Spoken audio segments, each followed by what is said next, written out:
बिस्मिल्लाहिर्रहमानिर्रहीम। एक डाकू कैसे अल्लाह वाला बना। सौदागरों का एक काफिला बगदाद की तरफ जा रहा था। उनके साथ एक नौउम्र लड़का भी था, जिसकी माँ ने इस काफिले के साथ इसलिए कर दिया था ताकि हिफाजत के साथ ये अपनी मंजिल पर पहुंच जाए और दीन का इल्म हासिल करे। काफिला इत्मीनान से चला जा रहा था कि एक जगह कुछ डाकुओं ने उस पर हमला कर दिया।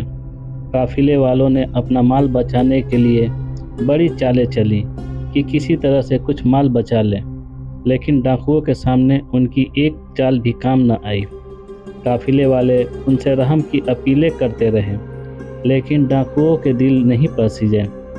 जब एक एक आदमी से उन्होंने सब कुछ छीन लिया तो उस नौउम्र लड़के से पूछा, तुम्हारे पास और भी कुछ है? लड़का, जी हाँ, मेरे पास 40 दिनार है। डाकू, तुम्हारे पास 40 दिनार है? डाकू को यकीन नहीं आया कि इस गरीब से दिखते लड़के के पास इतने दिनार कैसे आ गए, और अगर आ भी गए तो ये हमें क्यों बता रहा।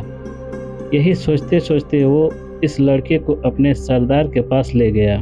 डाकू, सरदार, ये लड़का कहता है कि मेरे पास 40 दिनार है। सरदार, क्या तुम्हारे पास वाकई 40 दिनार हैं? लड़का, हाँ है। सरदार, अच्छा तो कहाँ रखे हैं?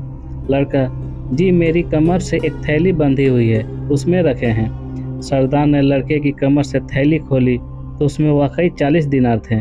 सरदार हैरत से कुछ देर तक उस लड़के को देखता रहा, फिर पूछा, तुम कहाँ जा रहे हो? लड़का, दीन का इल्म हासिल करने बगदाद जा रहा हूँ। सरदार, क्या तुम्हारा वहाँ जानने वाला कोई है? लड़का, जी नहीं, मेरी अम्मी ने मुझे ये 40 दिनार दिए ताकि मैं इत्मीनान के साथ दीन का इल्म हासिल करूं, क्योंकि एक अजनबी शहर में मेरी ज़रूरतें कौन पूरी करेगा, और क्यों मैं किसी का एहसान उठाऊं। सरदार बड़ी दिलचस्पी और हैरत के साथ उस लड़के की बातें सुन रहा था, और वह सोच रहा था कि इस लड़के ने ये दिनार छुपाए क्यों नहीं और बता क्यों दिए। अगर ये छुपा लेता तो हम लोग तलाश करने पर भी नहीं पा सकते थे, और ये एक अजनबी शहर में तालीम हासिल करने जा रहा है और उसके खर्चे का दारोमदार इसी रकम पर है, लेकिन फिर भी न छुपाकर सब कुछ बता दिया। बच्चे की सादगी और सच्चाई ने उस डाकू सरदार को अंदर से झिझोड़ना शुरू किया, और आखिरकार उसने पूछ ही लिया, बेटा, तुमने ये रकम छुपाए क्यों नहीं?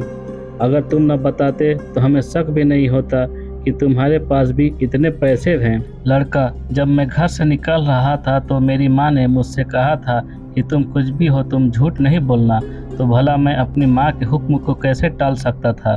सरदार के अंदर का इंसान जाग गया।